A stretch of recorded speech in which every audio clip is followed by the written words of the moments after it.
Tu ne pourras jamais bien jouer parce que tu ne sais pas te retenir d'être toi-même, gna gna gna gna gna gna gna gna gna. Ça, c'est Serge, mon prof de théâtre, qui me disait ça quand j'avais des difficultés à entrer dans un rôle au lieu de m'encourager. À chaque fois, je ressentais beaucoup de colère.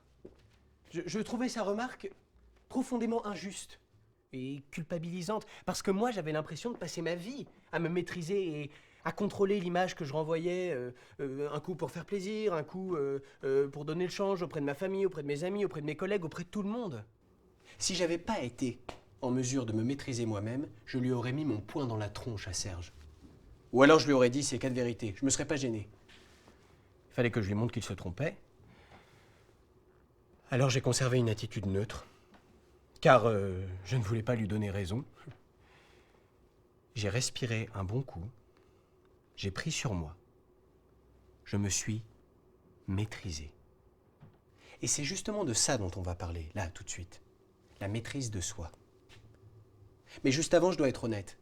Si j'ai envie de m'améliorer dans ma capacité à me maîtriser, c'est parce que Serge n'est pas le seul à m'avoir dit ça. Et d'ailleurs, plaire à Serge m'importe assez peu. Non, celle qui compte, c'est Eva. Eva, une de mes collègues qui doit être très franche et très directe, m'a dit un jour exactement la même chose. Sur le coup, j'ai eu envie de la renvoyer dans ses 22, mais avec un peu de recul, j'ai décidé d'adopter une autre stratégie. Je vais lui prouver qu'elle a tort et lui faire entendre raison.